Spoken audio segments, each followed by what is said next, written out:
Good morning, everyone.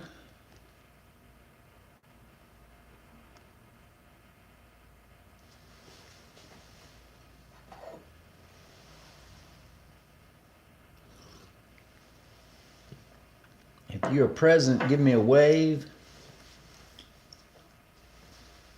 Hopefully the microphone is working today. Had a hiccup or two with the microphone on a live stream recently.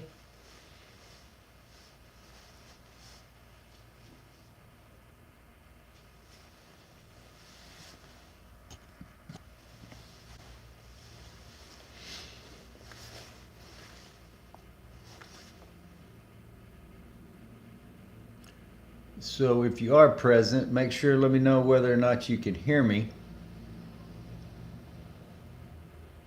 so I know that I'm not just talking to a dead microphone again.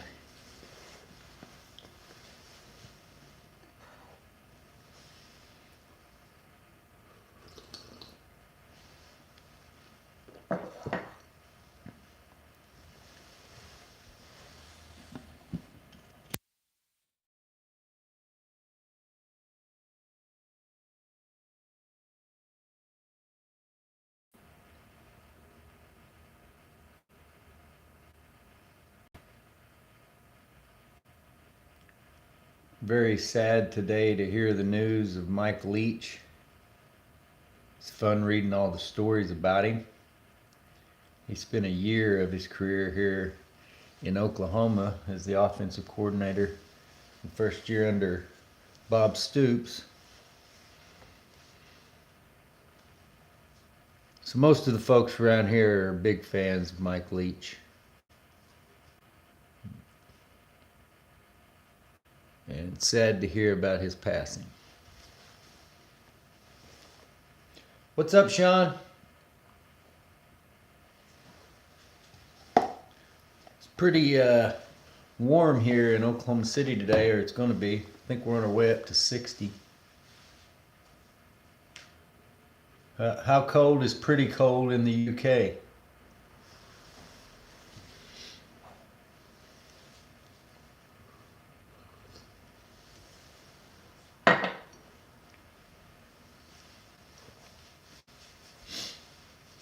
Are you an American football fan, Sean?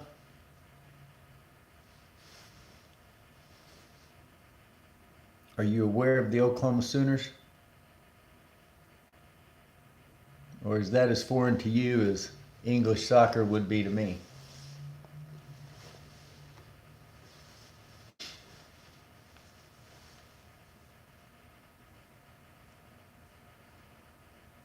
Whew.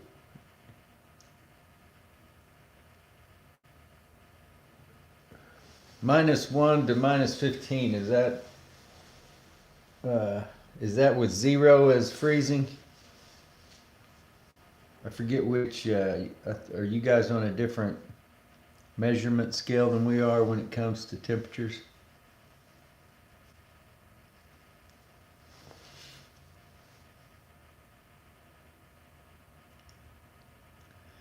Yeah, I can see where awareness of, say, college football teams would probably be kind of like awareness of some of the regional lighters that we were talking about last week. There's nothing bigger here in Oklahoma than Oklahoma Sooner football when it comes to sports or entertainment.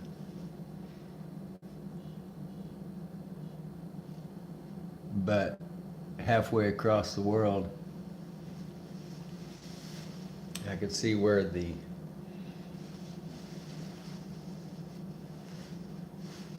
appeal or even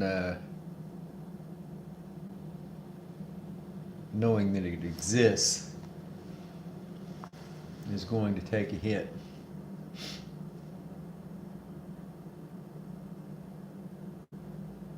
Gotcha. Well, I'm pretty much like most of the people here in America when it comes to soccer. I try to follow along when the World Cup comes around or the Olympics or whatever it is that everybody seems to be getting all excited about, but I don't really understand the game. I mean, I understand the game. I don't understand the appeal of it.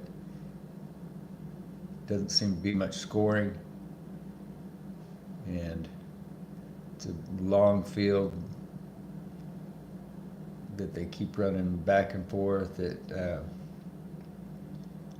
People say the same thing about baseball, though, and I'm a huge baseball fan. But more a football fan as I've grown older. Definitely football overtook baseball. When I was a kid, though, baseball was the sport.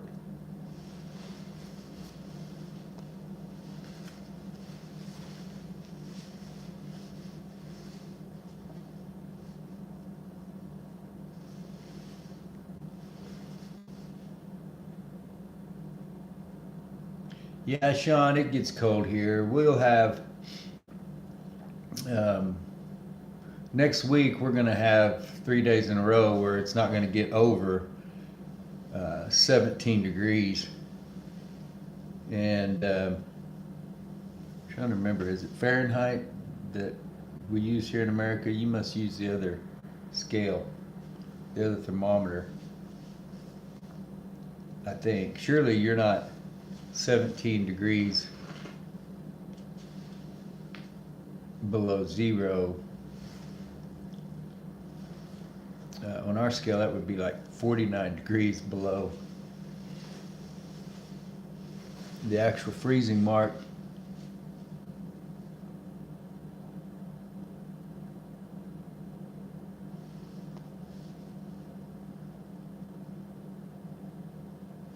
Okay, yeah, that makes sense.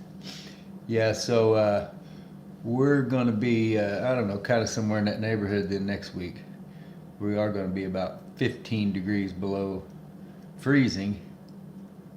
It's not going to get over that for about 3 days. So in Oklahoma, man, you get a little bit of everything. It gets as hot as it gets. I mean, we had a high of 110, maybe multiple times this past summer. We'll have debilitating ice and snowstorms in October, and according to my late father, even into April. So it can be temperate. The wind is usually present, and I'm really not complaining because, well, obviously, by me telling you it was going to be 60 degrees today, that's pretty pleasant. And this late in the year, this far into the winter, Christmas just a couple weeks away. So I'll take it because next week be another story. And we've had some winters lately that were pretty harsh. A lot of snow, ice. And I don't really mind the snow, but I don't really like it when the ice starts taking the power out all around you. I did get this Clearfloat lighter fueled up. It's a pretty cool one, but it's missing a couple of the little feet, and I didn't have them to replace them. That's what I need to do, is go find a replacement.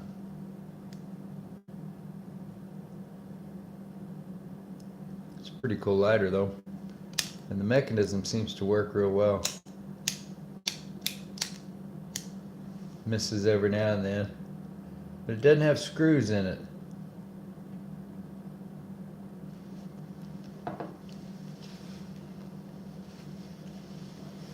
I'm not up to a whole lot today, Sean. Probably make a couple of videos on this lighter later. Fueled it up yesterday and it needs a new wick. So, wasn't planning on doing that on the stream. So, not a lot, man. It's just kind of getting ready for Christmas.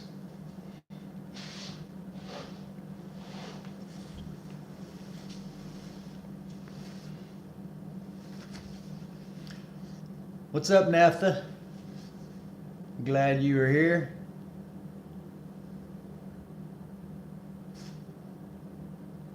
We had, Sean and I were just talking about the weather, and apparently we had tornadoes come through the southern part of the state, southern central part of the state, in the middle of the night last night, which is pretty rare for it to happen at that time of day. You don't usually wake up to tornado warnings, and especially in the middle of December. So that's kind of what I was saying a while ago, Sean. It may be unseasonably warm today, but it may also be unseasonably stormy, and then flip to exactly the opposite tomorrow. What's up, J-Ro? Glad that you've joined us. Yeah, I skipped a couple weeks on here, but we've been back at it for, I don't know, the last 3 or 4. Check in once a week, see what everybody's up to.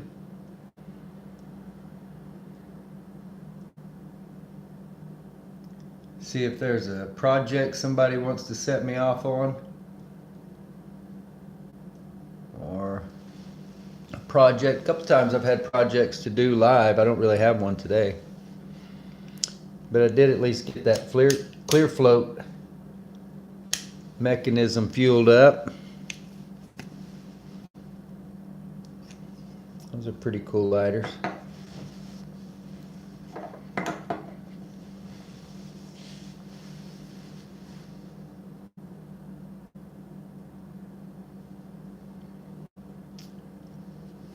Yeah, I can't remember now, Sean, what they said.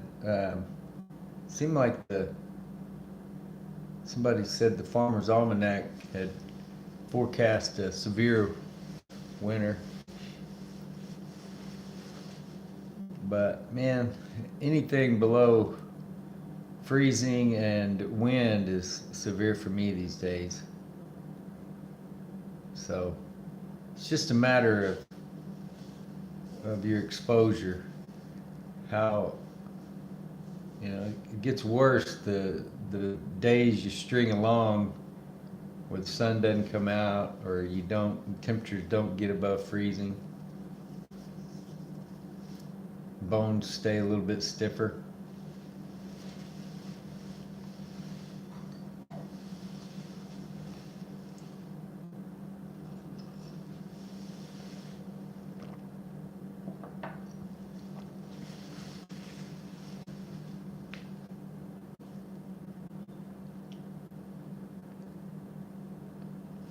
You know, I wonder about that, Sean. Sean mentioned my neighbor's cactus garden, which is, to call it a garden is one thing, and it is, but it's the entire yard. They have no lawn. I don't know what the backyard's like, but it's incredible. And I've got prickly pears over in my house, over in the same neighborhood, that aren't planted in the ground, that I have a hard time keeping the temperature in the house the right, right for them without them going one way or the other. So I don't know how I guess planted in the ground, obviously they must be more hardy, but we'll get a week at a time below freezing, and I guess those plants are they just survive.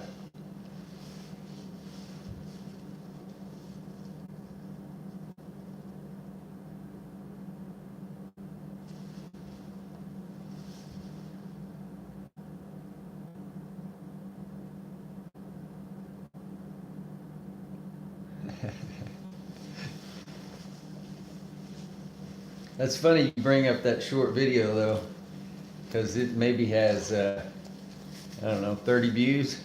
So I'm glad that you saw it, Sean. Not everybody else was impressed with those prickly pear and other cactus as I was. But anytime I go on a walk in my neighborhood over there with somebody that I haven't walked through the neighborhood with before, I make a point of walking by that yard. To me, that's really cool. Don't just see that kind of stuff anywhere.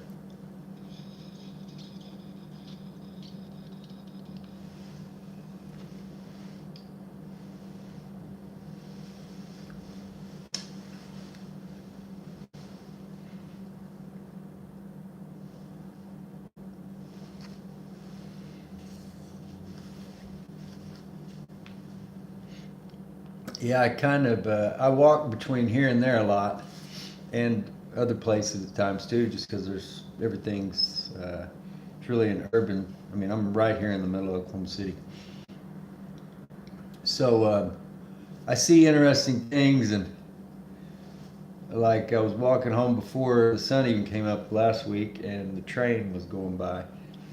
So I don't know. Sometimes they get views, sometimes they don't, but I have fun making them either way.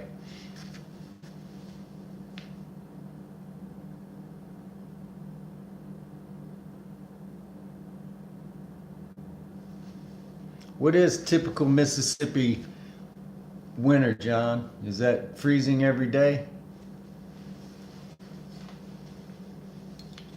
I can remember a summer, this would have been back in about 2013 or 14, where in the middle of the week in July, we had daytime highs that were in the 60s. And, records are triple digits, 110, 112, stuff like that. But it's just as mercurial in the wintertime sometimes. You just never know. And it's been very mild here so far. Okay, well there you go. Yeah, that sounds about like fall deer hunting weather here in Oklahoma. You pray for the cold and then you get dressed and sweat your butt off just sitting there.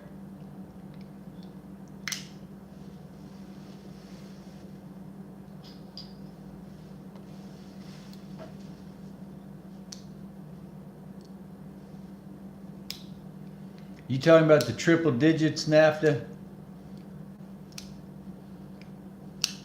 The one that was so bad was 2011. I don't know. It was like 60 straight days of 100-degree heat or something like that.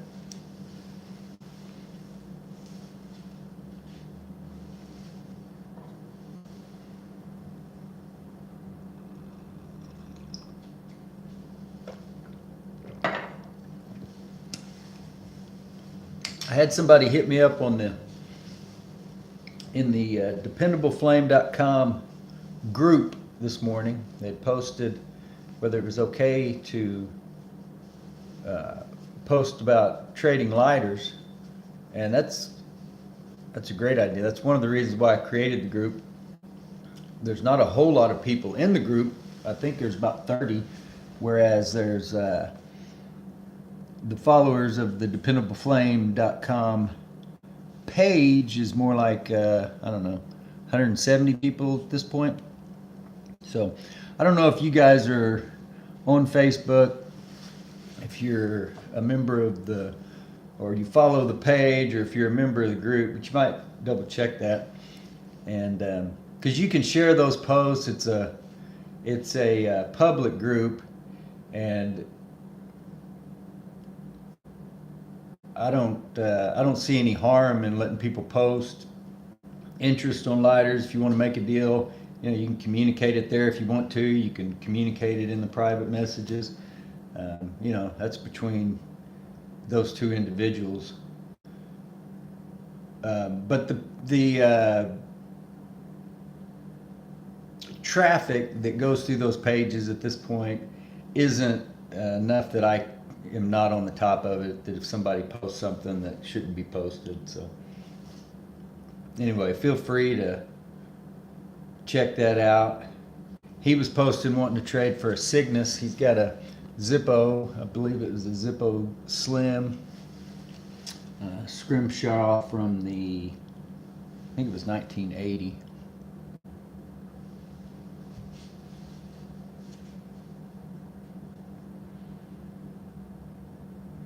Yeah, I've never been. I've been, pretty far south, but not that far east. I've talked about it before. My limitations are I was pretty limited on where I traveled in Oklahoma or from Oklahoma. I'd lived in Alaska for like a year when I was a kid, but I was a baby. I didn't remember it. Other than that, I'd never been to a state that did not border Oklahoma until 2018 when I drove out to Washington State and had made a few other treks west around that same time right before that. So I've been to a lot more states now, but I still haven't been anywhere east. The furthest east I've been, John, is, well, it would be western Arkansas. Maybe, what's the place that Bill Clinton is from? Is that Hot Springs?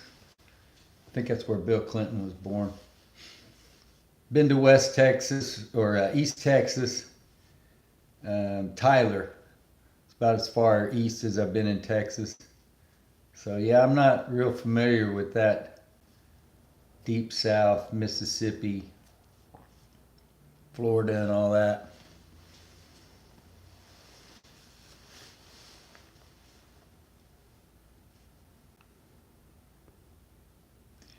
Yeah, I understand. What's up, Ford Guy James? Glad you're here with us. Sean, you talk about deleting your Facebook because you were on it all the time.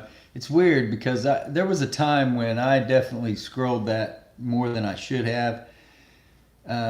Now I get notifications when um, certain family members post. I guess Facebook knows that I like looking at those, so it'll send me a notification and I'll go look at it. But I don't really even scroll that feed anymore. The vast majority of the way that I use Facebook is for the groups, and specifically the vintage lighter groups like Zippo Addicts, OTLS. There's a million of them. I can't even. I mean, I gotta. There's dozens at least that I'm a member of.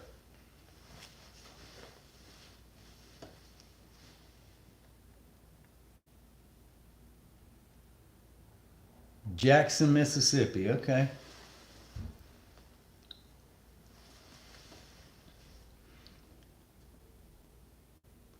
Do you find good lighter hunting around your local area, John, when you go out, or is it hit and miss?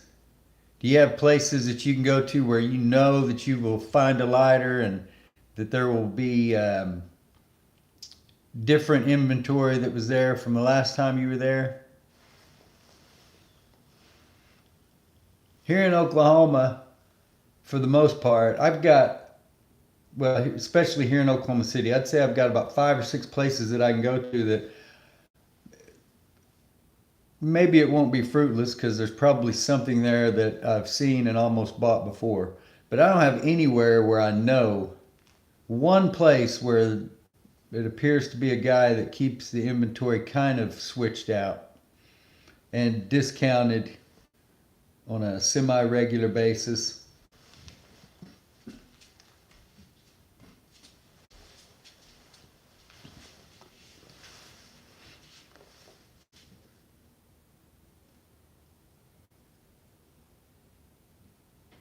Yeah, I can understand that for sure, Sean.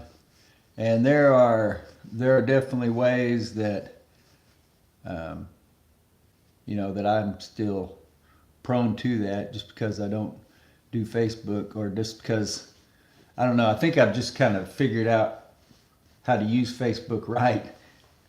A lot of that stuff that used to aggravate me back when all the political stuff was going on, I don't see those people's posts anymore.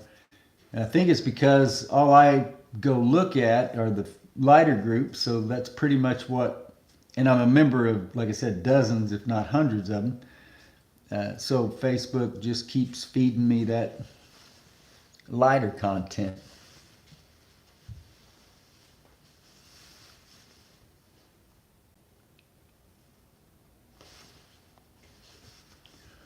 What about parks, John? Do you see a lot of parks out in the wild down there? I find more parks, maybe because people just automatically devalue them, way devalue them because they're not a Zippo. But it does seem like I find a good number of parks and Storm King in the places that I go. I have found a Cygnus in the wild here in Oklahoma City. And of course, I bought some Zippos here and there. I remember a couple that I picked up at a pawn shop one day. I didn't have anything actually out for sale, but I asked as I was leaving, and he just reached behind him, had these two lighters. I made a video on those. That's probably been 2 years ago now.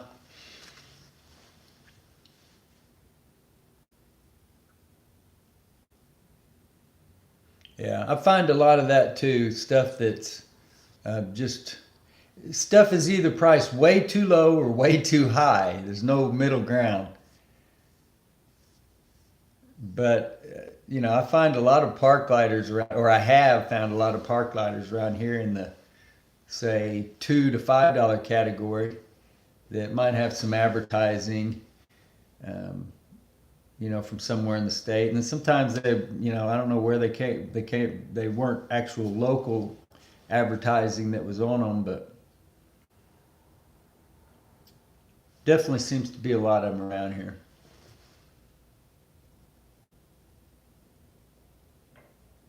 What's up, Azrael? That's my normal decaf that has cooled over the top there a little bit.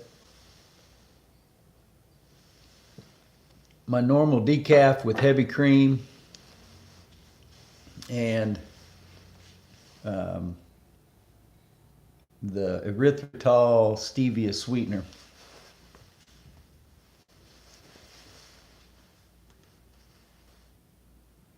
Yeah, I wonder about, people talk about Route 66. And I had an uncle that he was always, he died a couple of years ago, so we never got around to it. But he was always talking about us going on a trip west because he claimed all the road trips that he went west, there were places that I would have loved to go in and be able to find stuff. But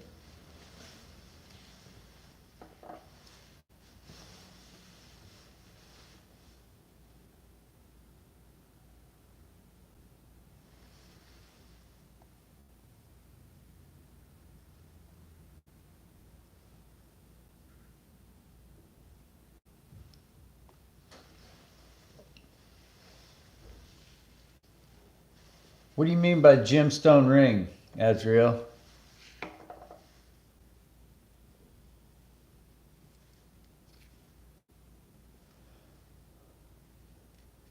The insert is leaking fluid a little bit. Are you talking about like ruby rings and stuff like that? I don't know anything about jewelry. At least the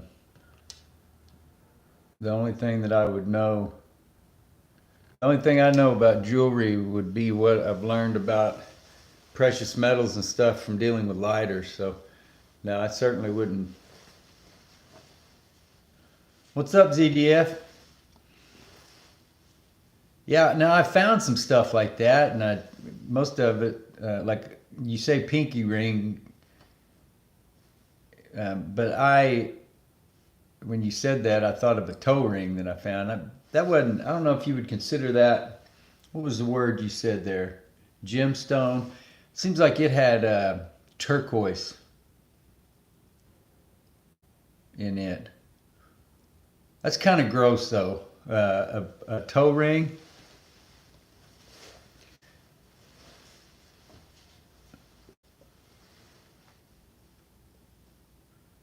What kind of pinky ring are you talking about, Azrael?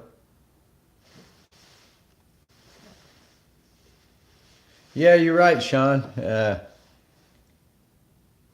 Automobile theme or trying to. Oh yeah, that.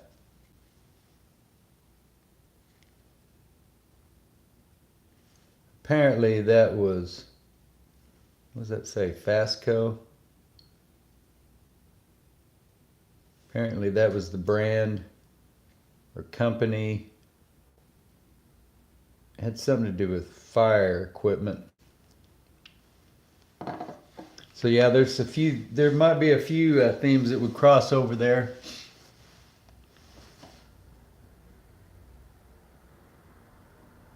Yeah, I can see that too. ZDF.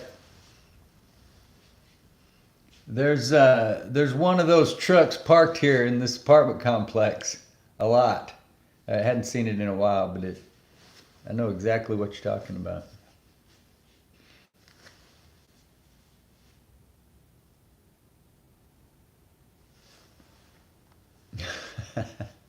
Yeah, you got to be careful about that metal that you are wearing, or people can have a reaction to different metals that you put in piercings in your ear and such too.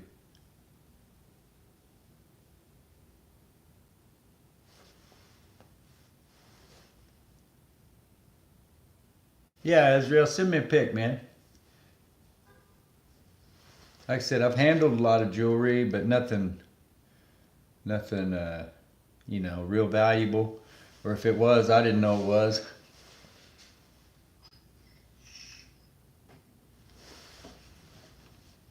But with just from working with you learn a thing or two. You know, when metal looks a little different. You learn where to look for markings and that kind of thing.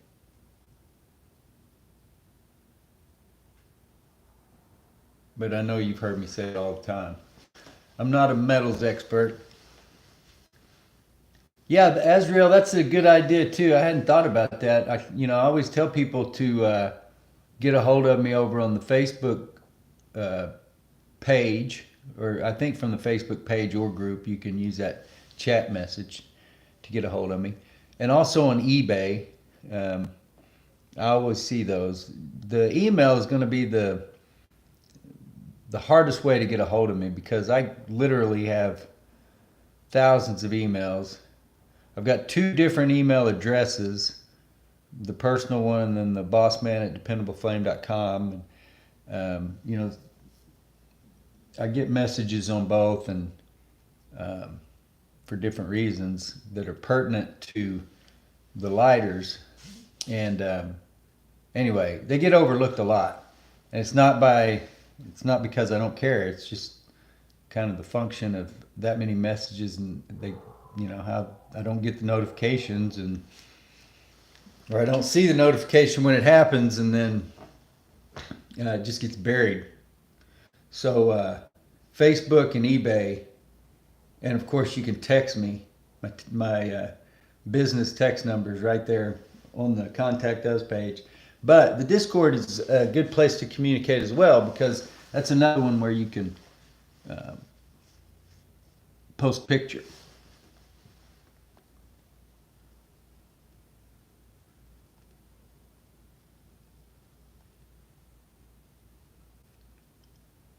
Yeah, we wouldn't want you to join us without your coffee, ZDF. What kind of coffee are you drinking?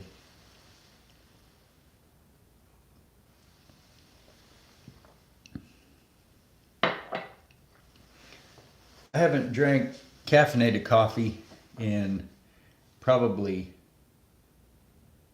15 years. I had I don't know, it was definitely an event that was caffeine driven, but alcohol was also involved because I was heavily hungover the next morning. But I quit drinking caffeine at that point and didn't drink coffee for a long time. but have for the last, I don't know, 2 or 3 years, started drinking decaf again and really enjoy it.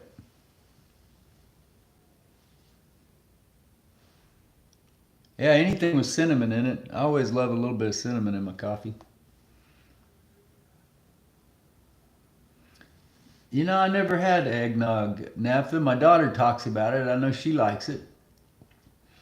Do you have that eggnog spiked? Do people drink eggnog without putting alcohol in it?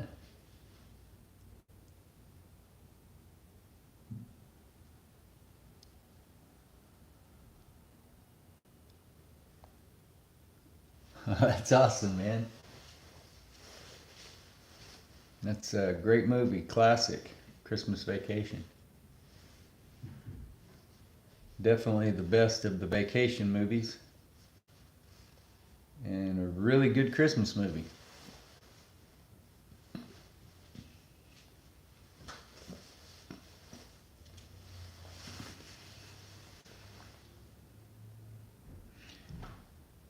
Yeah, so I don't drink caffeine, I don't drink alcohol, I don't eat sugar or carbs.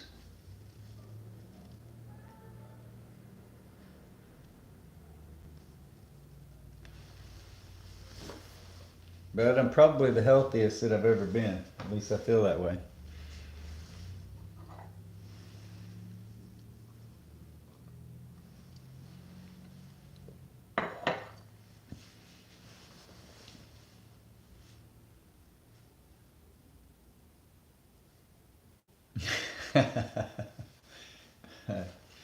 Yeah, I probably need to make the time to watch that movie here in the next couple weeks.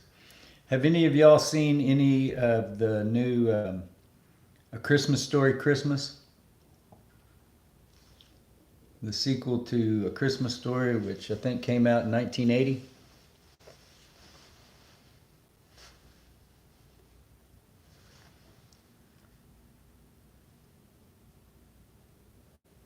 What'd you think of that, Jeremy? Did you like it? I hadn't seen it yet. It's on my to-do list, but yeah, mine too, Naphtha. I went and I saw the original at the theater back in the I can't remember whether it was two or three, the Heritage Park Mall in Midwest City back then. They had a little movie theater in the back of it. We saw a lot of movies back there, but yeah, back in 1983, I saw the movie when it came out. A Christmas Story, and then they just came out. I guess what is that? Dadgum, is it 40 years later, almost 39 years later? A sequel to it. I think with all the same kids.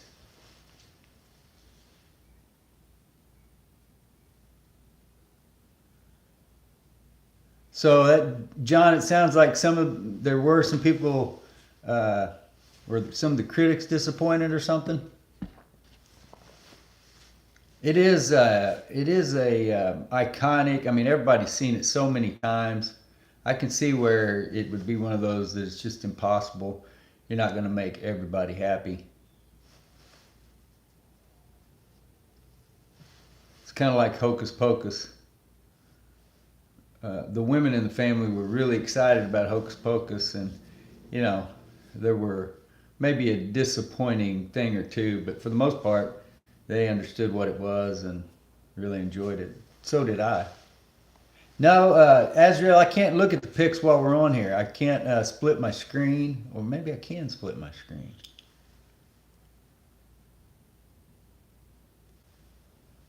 Okay, yeah. I don't know why that wouldn't let me do that last week. Give me a second, Azrael. Let me go look at those pics. You guys let me know if the microphone goes out or anything.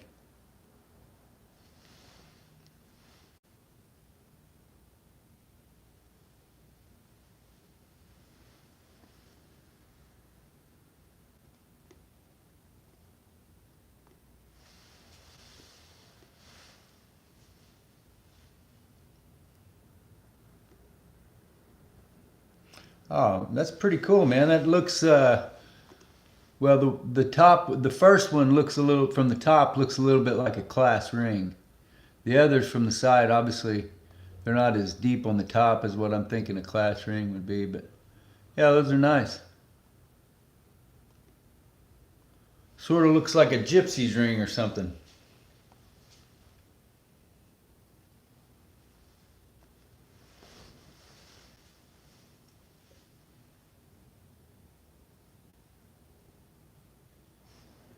Yeah, that's what I'm talking about, John. Um, and it's you'll enjoy yourself every time you're paying attention to the screen as well. But it's gotten to where it's one of those things that's in the background so much of the season that people that haven't seen the movie at least are aware of it, know something about it. But it's definitely my favorite. Like I said, I remember going to the theater. What I would have been 12 years old at the time. Right over there off of Reno and Air Depot at Heritage Park Mall in Midwest City, Oklahoma.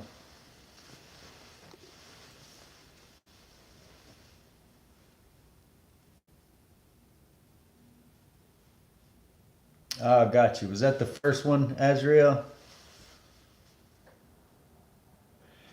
There is a town here in Oklahoma, Chickasha, which is, I don't know, about an hour south of me here in Oklahoma City, that has put up I don't know exactly how tall it is. If it's seemed like they had been advertising they were going to put up a 100 foot, but I think maybe this one's just 50 foot.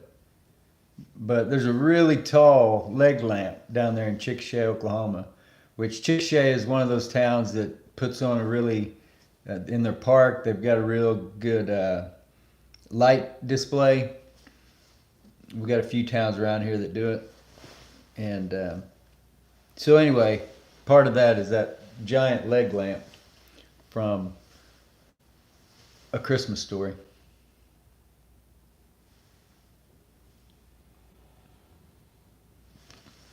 So, do you make those, Azrael?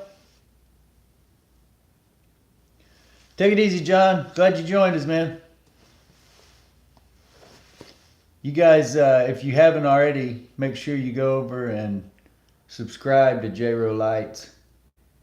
He publishes Zippo videos on a regular basis. He's a Zippo collector. And he's also over in several of the, if not all, of the same Facebook ladder groups that I'm in.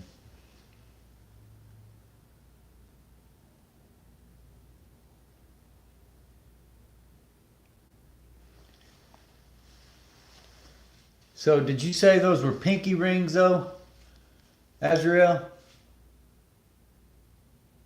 That's hilarious.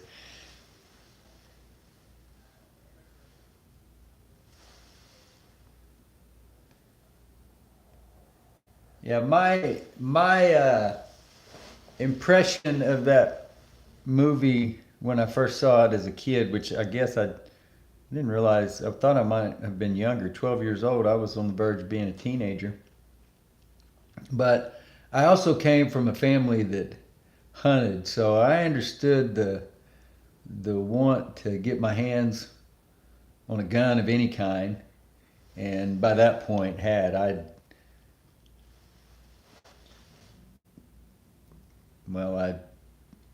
hunted with a shotgun from the time I was at least 9. I can't remember when I had a rifle put in my hands, but by 12 years old, I had, hunted by myself near my dad. So it was a lot more advanced than just a BB gun, but we had BB guns from a young age because they looked at that as a training tool for whether or not they could trust us with the real gun.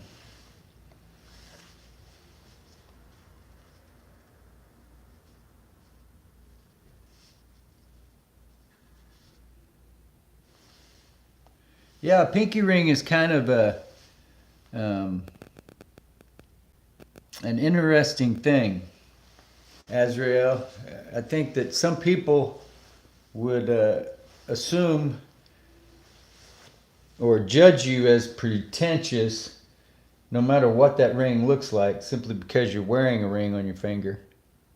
But I don't know. I mean, people wear rings because they're married or because, I don't know what.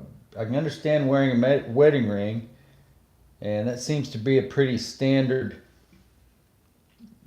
acceptable reason for wearing a ring. But for a man to wear a ring other than a wedding ring, maybe a class ring, you can get away with without people questioning you. But it seems like people want to criticize. I don't know. Maybe a man, according to those people, the same kind of man that would wear a pinky ring is the kind of man that wears a hair bun.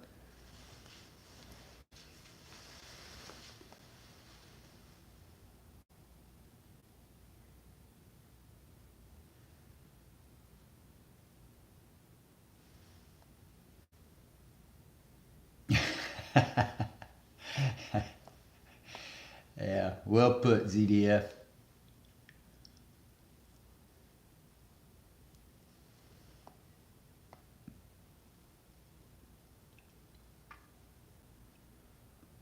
Yeah, I don't even know about a class ring, even a college ring. Wearing when you're grown seems like a weird thing to do. So, but, I don't wear any rings right now, but I have in the past. If you go back and look at the old videos, I don't remember how long ago that was. And I don't even remember now which finger I was wearing it on, but it wasn't my pinky.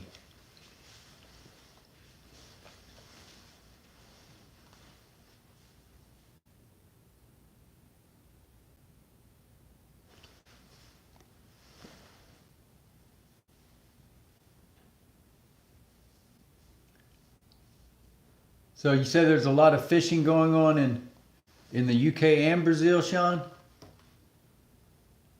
What's up, Histoire? Glad you've joined us.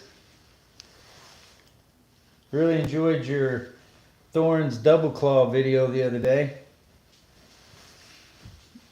And the restoration on that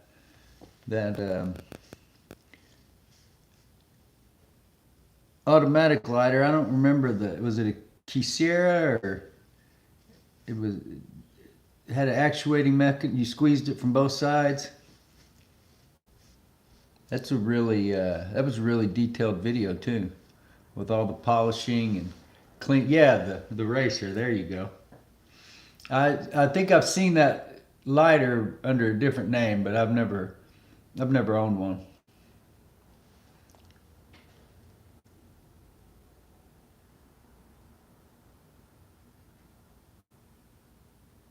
Yeah, Sean, a pinky for the little finger.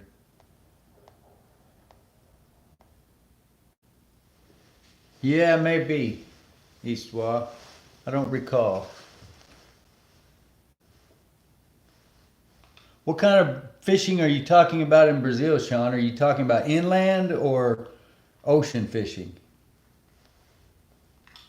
We got all kinds of great fishing here in Oklahoma when it comes to catfish, bass, crappie, that kind of thing. But, even down in the Red River, striper fishing. Maybe striper, I think maybe you can fish for striper in the Arkansas and Illinois too. I'm not sure. But, nothing like fish in the ocean like a tarpon or something like that. Carp, you can catch some giant carp. Alligator gar, lake and ocean. Yeah, that's cool. I had a friend who was from Brazil. I still have the friend, but he was from Brazil when we were in high school. He was, I think, 2 years behind me in school, but I was a senior. Somehow he ended up hanging out with all the upperclassmen. Really interesting, funny guy. but I'm not sure exactly what part of Brazil he was from. And I don't remember ever talking to him about fishing. We were teenagers. Most of what he cared about was Led Zeppelin and the Eagles and rock and roll music and beer and girls.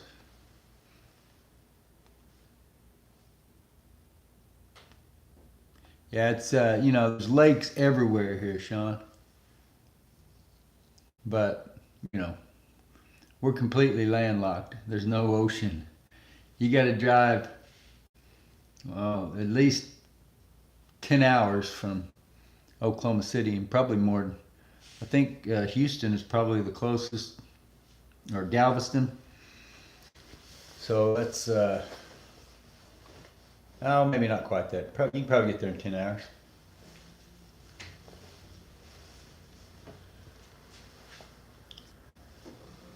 So what kind of projects you got in the works this week, Eastwa? And are you constantly buying? You said, I think you told me last week you'd been collecting for about 3 years.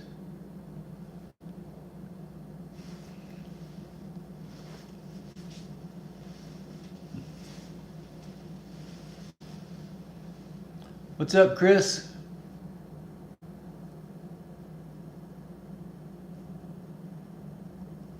Two years in March. Wow. So you're still just like a year and a half.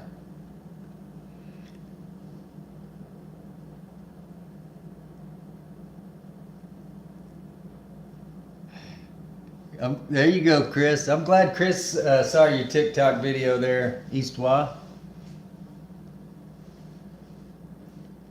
Yeah, I understand what you're saying about specific, but man, well, I sell more lighters than I collect, but for me, it's all about the price because I'm not even going to add anything to my collection. It may be I could come across the rarest Cygnus lighter I've ever seen or could imagine, and if it's not a reasonable price, then it's not going to be reasonable for me to own. Um, so I haven't been buying as much here lately either, but it's not because I'm being specific. I guess I'm just specific to price. I'm not specific to what I buy as long as it's lighters that are in good shape that I know I can rehabilitate.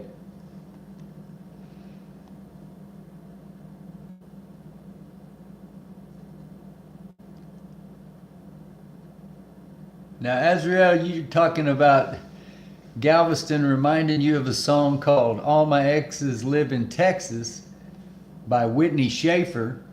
Are you talking about the same song that George Strait sang?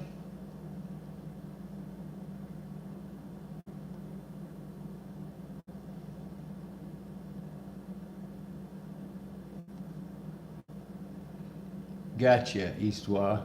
Yeah, we were talking about that earlier. I had somebody get on the DependableFlame.com Facebook group, which doesn't have as many members as the Facebook page, DependableFlame.com Facebook page, asking if he could propose trades over there. And I've proposed trades over there myself in the past. I've made a few trades over there. I can remember one I made with David Ward. Traded him a Cygnus. Here, this guy wants a Cygnus, but I don't really specifically have the one he's asking for. But I don't know. I may try to see if we can barter a different kind of deal because I do have a couple that I'd be willing to trade. But anyway, you guys ought to consider that. If you want to trade something, then post it over there, and we can work it out. Between whoever's trading. Like I said, if you're just trading, then it's just about mailing it. You don't have money crossing hands. But I understand there's people in different groups that take advantage of people and things like that. But like I said, when you're working out a trade between somebody that you know across multiple platforms, then I think you can probably feel a little bit more secure there. I've traded with several people. I'm trying to remember now. A couple. I've mentioned before my friend Donald Hine on Facebook. There's another guy, um, does a lot of auctions and stuff. His name is Shell Champion. Traded him for some Cygnus lighters, I don't know, a year or two ago. Both those guys are upright, upstanding people. David Ward, when I traded with him. So trading on Facebook's been a good experience for me.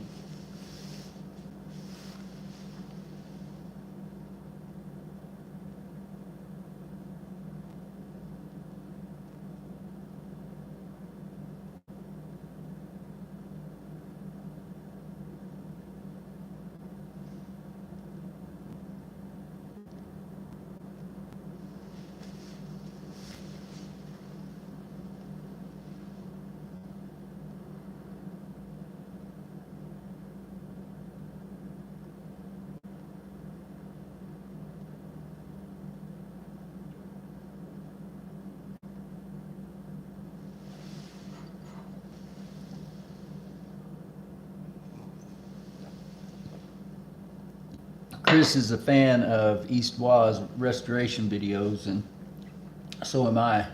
I've mentioned in the past that first, which East Wa pointed out to us last week, or maybe a couple weeks ago, there's a big difference between a restoration video and a reassembly video. But the first one that I remember him posting on YouTube was the reassembly of the Thorens. Can't remember whether it was a single or double claw, but it was really detailed, like 4.5 minute video. It was really good. One of the better Thorens videos that I've ever seen.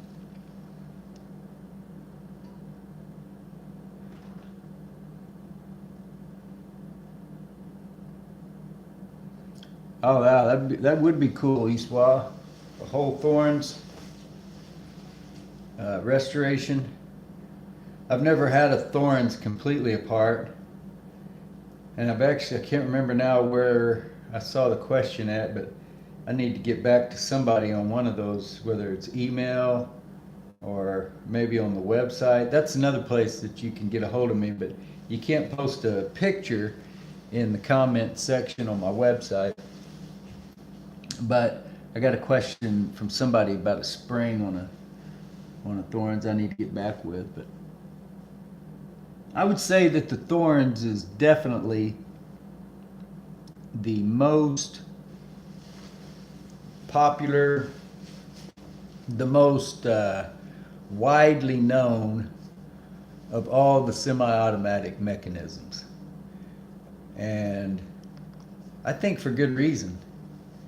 They are very well made, and you know, that idea that it's the workmanship of a fine watch, definitely, when that spring pops open, there's some force behind it, and yet not so much force that it rips the lid right off its hinge.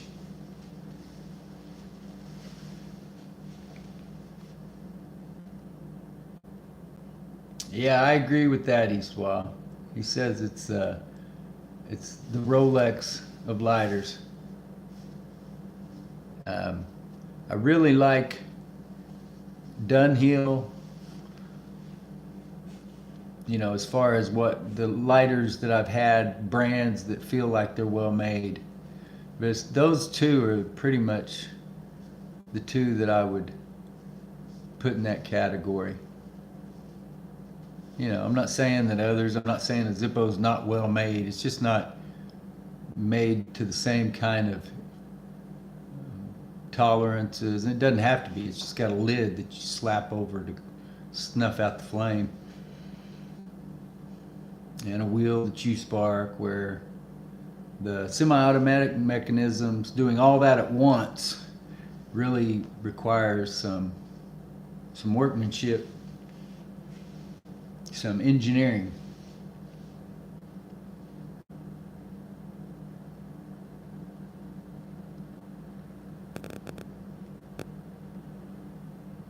Would you guys put any of what would you put in that same category though with Dunhill?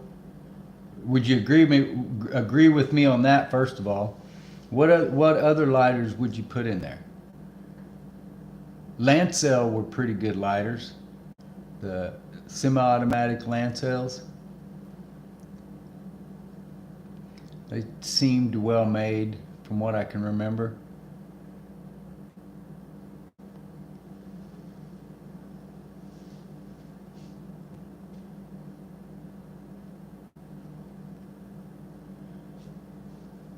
What trench lighters are you talking about, Eastwall? The Dunhill?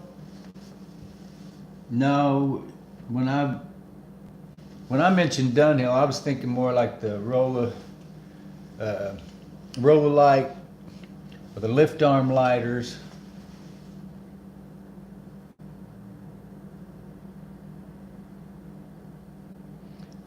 Are you talking about the Cygnus, Azrael?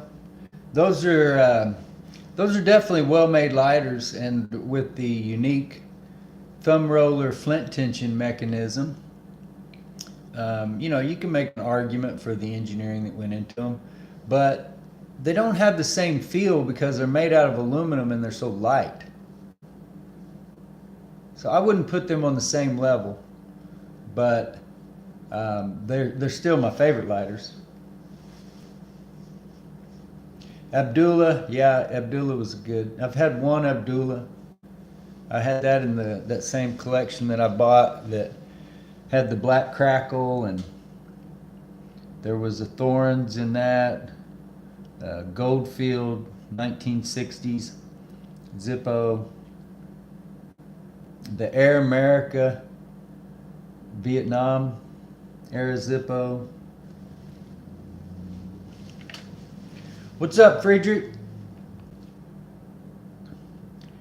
Friedrich, are you the one that hit me up about the Cygnus lighter, about trading?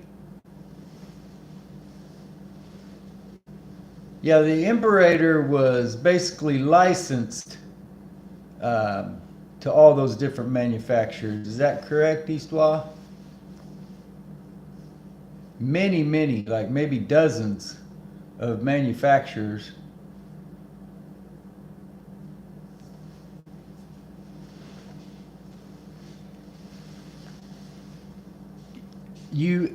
Friedrich, you asked about I can't remember the exact terminology you use now, but I do have a couple of Cygnus that I could trade. They just may not be quite as good as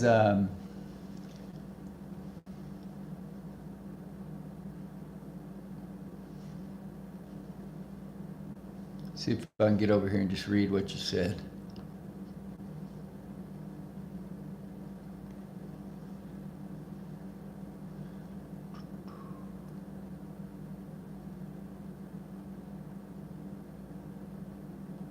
Okay, you said in VG plus shape. So I'll send you some pictures later and let you see what you think about them. What I have, I believe, because I have duplicates of these two. One of them is the one that you've probably seen me use in several videos, and it does have scratches, scuffs, that kind of stuff. Works just fine though. And then the other one is a smaller size, the same lighter, silver tone, but the short version. So anyway, I'll send you pictures of those. The other option, I do have a brand new one in the box, and I might be willing to trade that. I don't know. We could talk. If I were to trade that one, then I'd have to start paying better attention to the Cygnus listings again, because I would definitely want to replace that one in my collection. But like I've mentioned before, I am a collector, and especially a collector of Cygnus lighters. I also have a good number of Zippos and some Parks and others for personal and different themes and stuff like that. But I got several motivations, and probably first and foremost is selling lighters. Probably third or fourth down the line is what I keep in my collection, especially if it's something that I bought and added to my collection.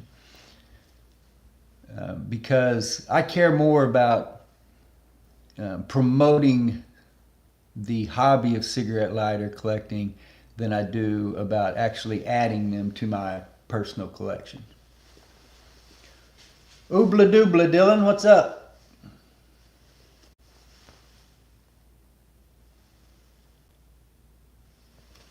"1908," Eastwa says, was the original Imperator.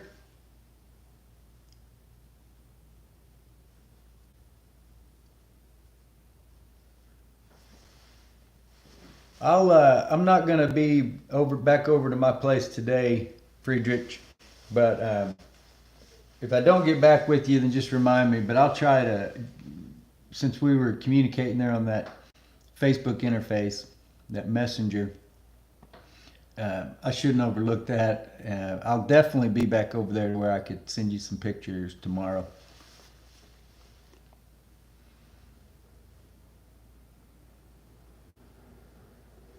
The new one is the taller of the two. So that's what I'll take pictures of all three, and then we'll see what we can figure out. See what you think about them and what you might want to do. Is that just a backwoods, Dylan?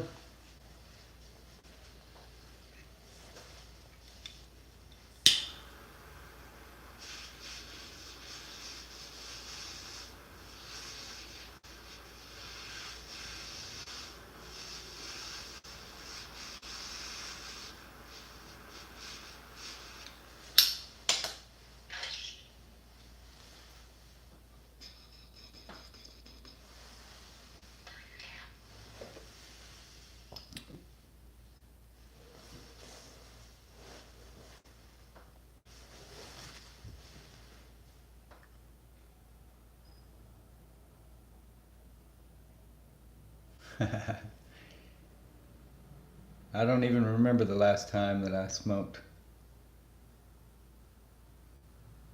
tobacco.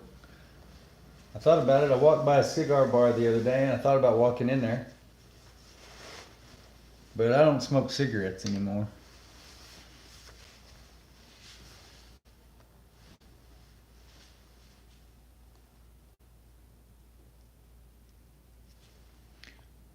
What lighter is that, Eastwa? You're talking about a lighter that looks like an Imperator, and it's American made, but it's not. Okay, yeah, I've seen that, Kramer. I've seen those before. Cool. Yeah, I look forward to you showing that too. Do you ever think about making comparison videos between some of those? You say that people confuse that with the Imperator, and yeah, I can definitely see that. What's the other one? Was it Richard Crone? Did he do a different mechanism, or was that an Imperator?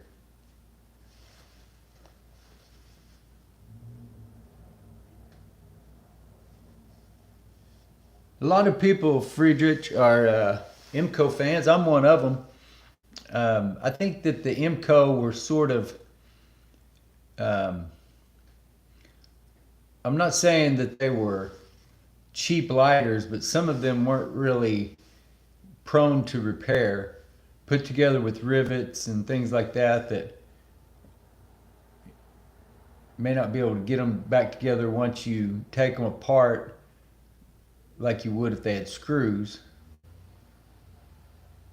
So I think that maybe some of their lighters suffer for that reason. But I got to admit, IMCO goes back way further than what I'm really personally experienced with. I can't remember. I think I've had a couple of Triplex or 6800, whatever that is. I've had one or two of those. And I'm really trying to wrap my brain here, and I'm not thinking of any. Search.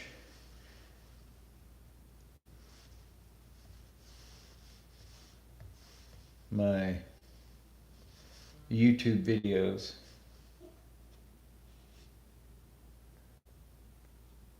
Yeah, I don't, since I started publishing, I started making videos in the summer of 2018, and it looks like the only time that I've even mentioned IMCO is when I'm talking about the IMCO wicks. Which those IMCO wicks, even I think they're made in Japan.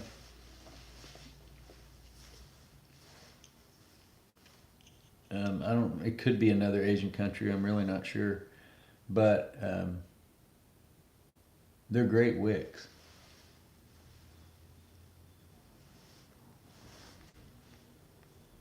Yeah, that would be an interesting comparison. But you know, you don't really have to go thinking about other avenues for your content, unless of course you're running out of lighters. Then you might want to do some comparison. But the videos that you are putting out there are perfect just as they are. Perfect format.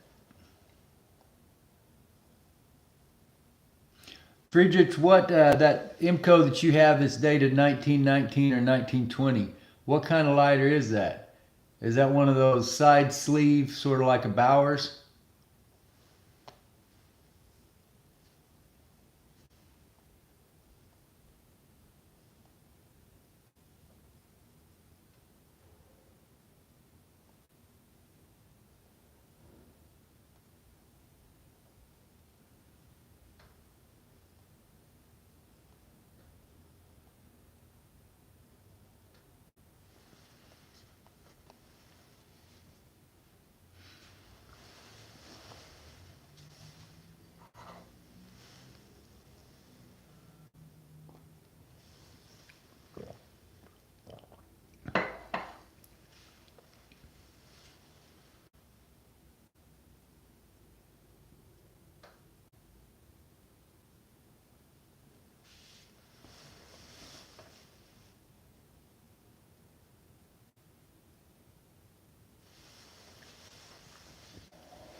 Still trying to figure out what the rules are going to be so I can apply those over on my website, or so I can post those over on my website. I think we'll do giveaways for some of this stuff that Gavin sent in that giant box of Tobackiana. Have some camel pins and RJ Reynolds keychain. And of course, I've talked about this before. Maybe I can replace those two missing feet if I can find these little acrylic feet or whatever those are called. But when I made the original video for this lighter, maybe it was a short video that I made, Luscious Collectibles asked me if I'd considered doing a channel giveaway.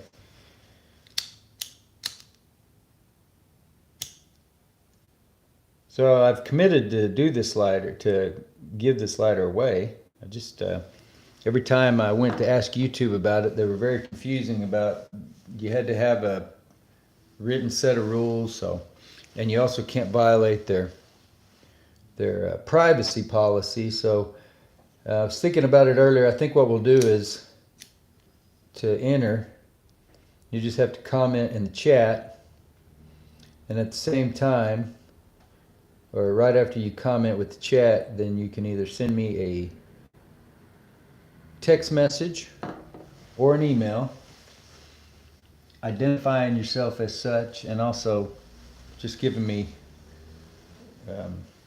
a contact so that if you win, then you can send me your address and I can mail it to you. I don't think that would be violating anybody's privacy, so long as I'm only asking for the mailing address for the person that wins, or for those that were to win something. And I don't think that would be violating any privacy policy, having you comment in the chat and also then either send me a text or an email.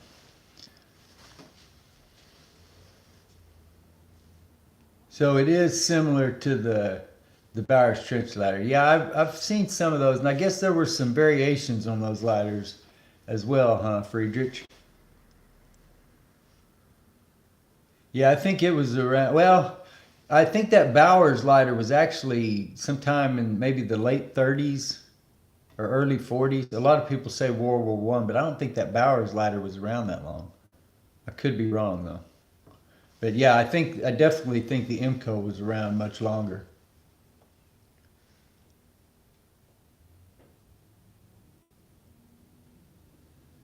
Okay, Eastwell, good to know. You're holding some back so that you make sure you still got some wow factor left, huh?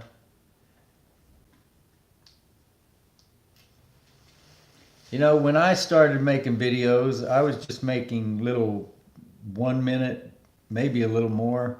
It was just so that I could embed them in my eBay listings so that potential buyers could have a video to see the condition and that the lighter worked. And then it was after talking to Zippo Fanatic 77, who is now Zippo Fanatic 77 Outdoors, that I started making longer videos and, you know, maybe portraying a little bit more information and not being in such a hurry as I was before that. But I've done several different styles of videos and, you know, unboxing, repair or restoration, assembly, disassembly, just show and tell. I've done comparisons and, you know, even talked about wicks. And so, yeah, there's always another way you can go to create ideas for some content for yourself. But I'm sure you got plenty of lighters still lined up that you're not going to run out anytime soon. Yeah, I've seen that, Jeremy, that they do that. I tried to upload a video. This would have been, when was that? It was the last big lot that I sold. When I sold that lot that had that Dunhill roller light in it, the auto roller light. I tried to include a video of it, but it wouldn't upload right. But I've got some problems at the place over in Mesta Park. The upload speeds are not good. I really can't upload video or anything over there, so maybe I should try again. But I also kind of like that tool that I use that lets me embed it there into my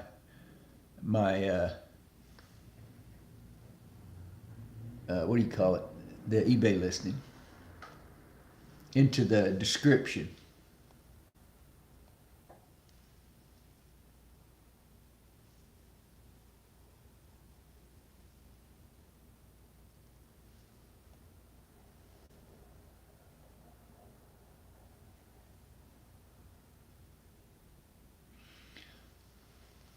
So I think Eastwa is saying that he thinks the IMCO, what would you call those? I don't. I guess that design or that type is what a lot of people call trench lighters, or want to call trench lighters.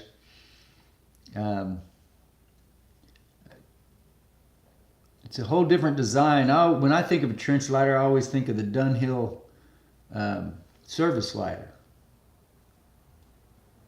I think of that as a trench lighter, but I know that those side sleeve Bowers, they were used at least in World War II.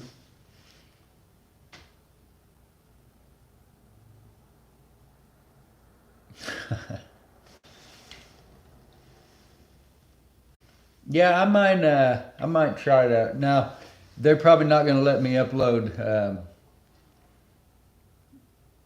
They're probably not going to let me upload an 8-minute video. They're in their app, so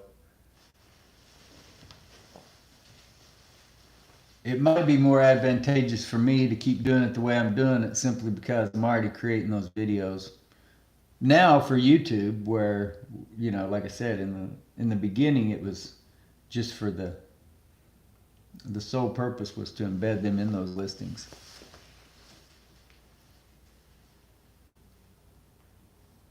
IFA and Roth.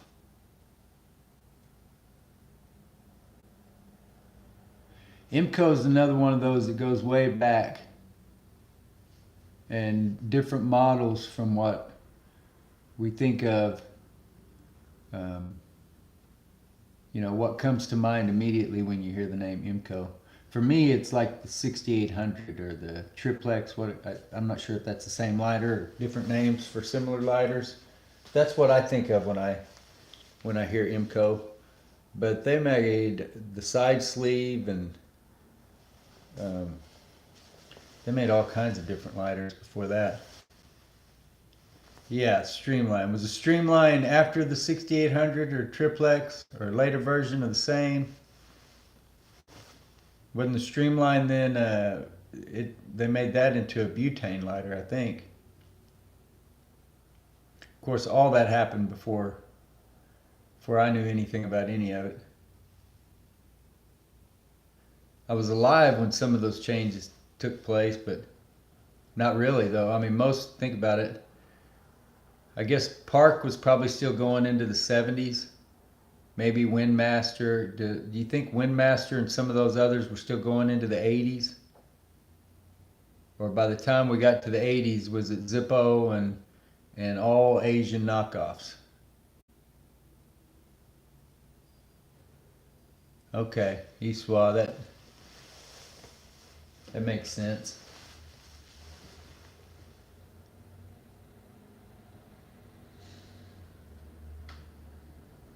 I know I had like I said, either a 6800 or triplex, but that was before I was making videos. So that would have been sometime between fall of 2000 or the summer of 2017 and summer of 2018. And even then, there was a good while where I had a lot of lighters that went in and out of my hands that I didn't make videos for.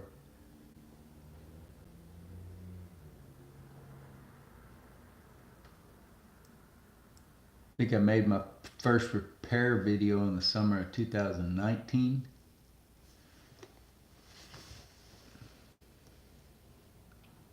Glad you're back, Sean.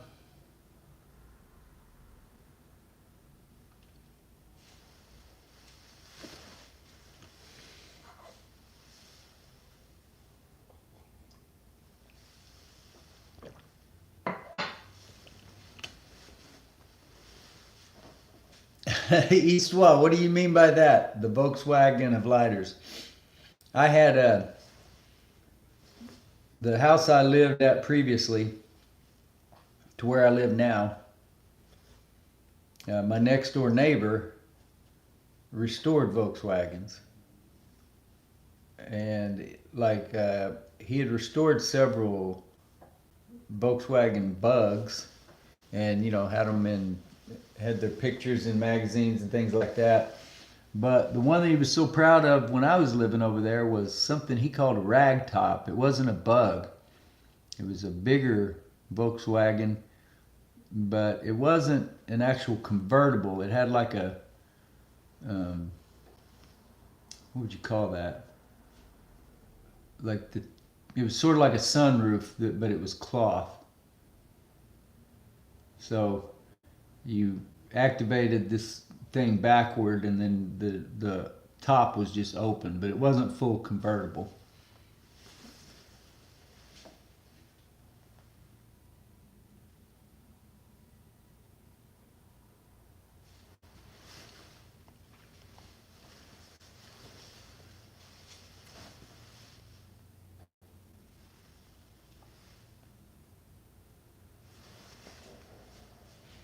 I really like the aluminum block lighters. I'm intrigued simply because there were so many, and it's cool finding lighters that aren't marked. It's also cool finding lighters that are, and then maybe later finding um, another lighter of that same brand that's marked different.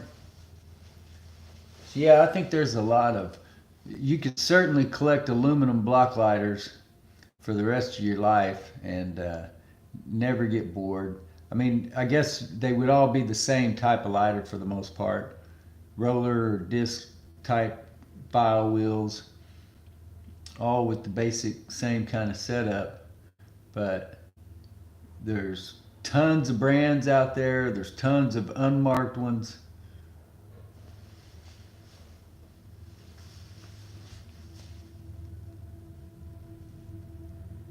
What do you mean by Brummel block, Sean?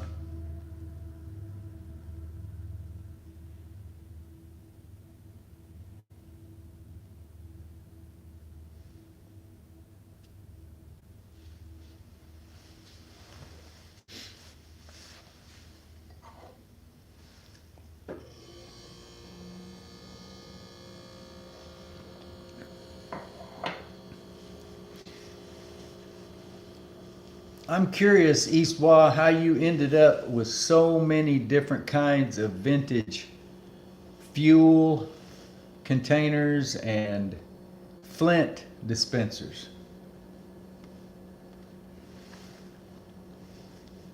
Have you collected all those separately? Or did you buy a collection that had where somebody had collected all those specifically at the time?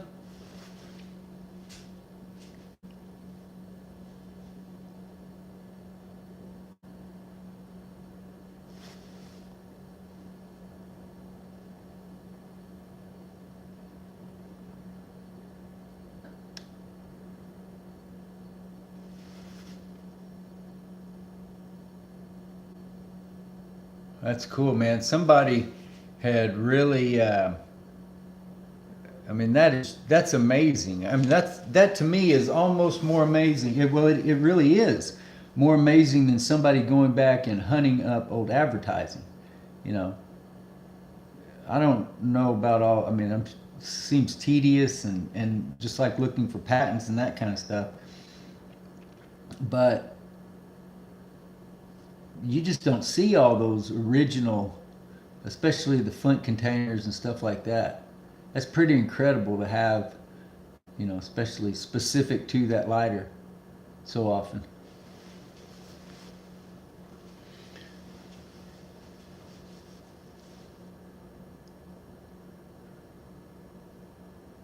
You talking about are you talking about the fuel canisters or the what's holding the flint?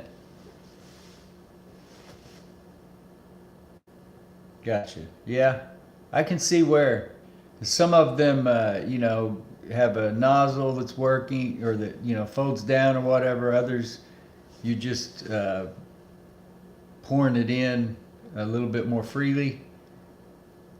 Yeah, all interesting and definitely different. Everything that I fill up, I'm pouring out of a brand new can of Zippo Fuel or Ronsonol. Not much nostalgia about those. Gotcha. Yeah, the jerry can.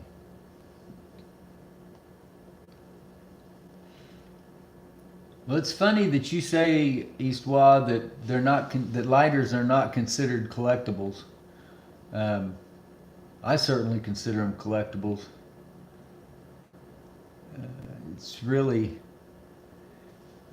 a, you know, I think more so even because, it's not just like you could have a paperweight that's functional and but unless it's got paper underneath it, it's just sitting on a desk or sitting on a shelf. But these are tiny machines that actually perform a function and provided something that was needed and is still needed. People still need light, And just because we have the convenience of being able to pick up a plastic lighter at the grocery store or the gas station doesn't mean we should. So we can put some of these old collectibles that, get them back into working order and use them. But even for the ones that you're not using, to have that little working machine sitting there on the shelf, even though all it ever gets used for is demonstration, I agree with you. It's one of the more fascinating things that somebody can collect. You could do it for the rest of your life and never exhaust the possibilities that you're going to run into. Literally thousands and thousands of lighters that have been made. Yeah, it's I know what you're saying, but anytime you're interested in something that's kind of off the beaten path, or something that not everybody. I mean, I myself, before I started, I told you my first lighter was a Zippo, brand new Zippo. But at that point, when I bought that in 2017, I had no idea how a Zippo even worked. All I'd ever used were disposable plastic, or maybe I had a recharge or refuelable butane lighter too, back there somewhere, that were made out of metal. But most of what I ever used were just plastic crap. So yeah, I guess you're right. To the masses, it would seem like a strange, trivial thing. But when you understand everything it takes to get one to work right, and then everything it can do once it does work, I don't know. It's all kind of a neat little hobby. Yeah, better for the environment.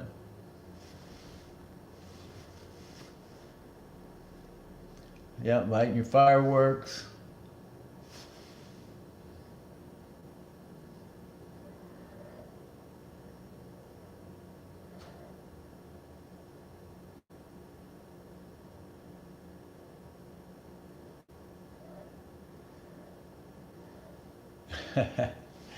Yeah, I agree with you, and that's kind of how I feel about butane lighters. The difference between petrol and butane is sort of like a watch. I can't imagine digging into a watch trying to deal with all those little parts.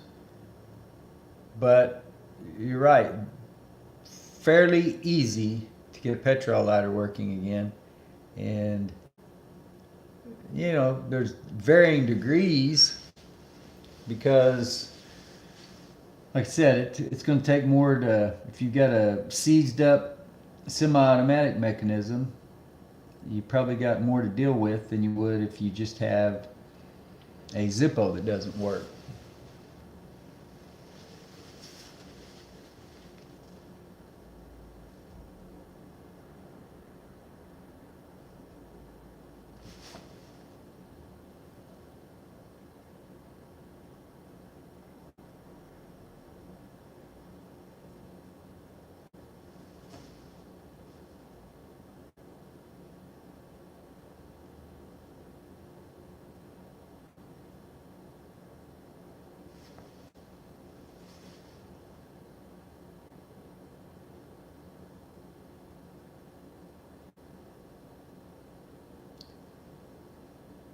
Yeah, I've talked about it a lot. I use butane lighters. I use the jet lights. Cheap lighters that I pump gas into. But up to this point, if the butane lighter isn't working, then it's probably not going to work.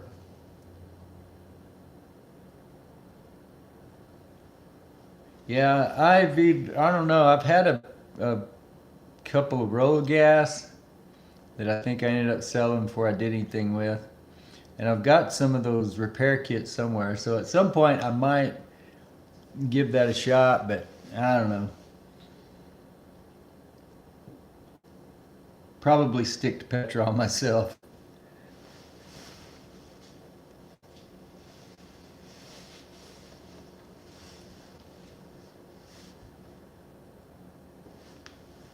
Yeah, I can imagine, Friedrich. That's kind of how it feels in my head when I just look at it. So um, I haven't messed with it.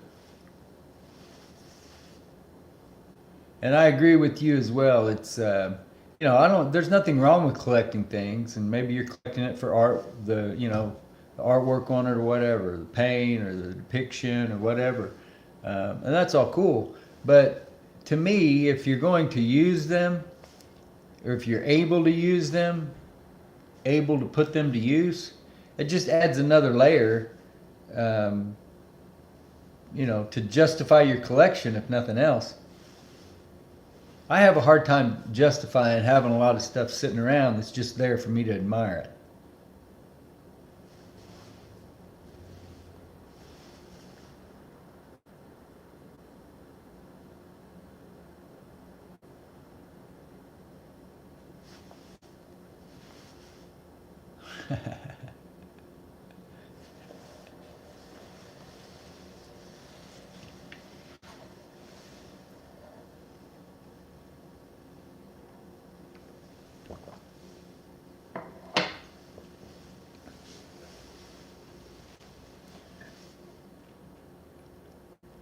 Well, I've enjoyed visiting with you guys today, and we'll try to have a project next week, something that we can work on here on the live stream. And I'm glad you joined us, Friedrich, and I'll definitely get with you over on the Facebook page about the Cygnus and if we can work out a trade. Coming up on Christmas, it'll be here before you know it.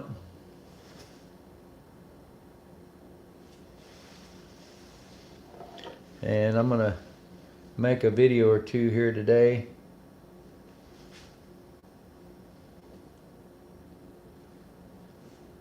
See if I can repair this pipe insert. Even though it does work, but that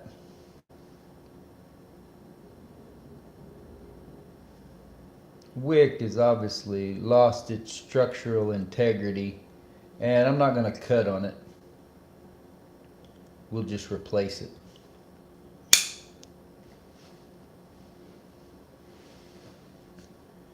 Thanks, Sean, Eastwa, Friedrich, Dylan, Jeremy, J-Ro, everybody, Azrael, Naphtha, Big John.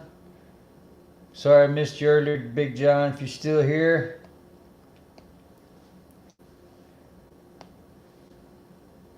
We will see you guys next week.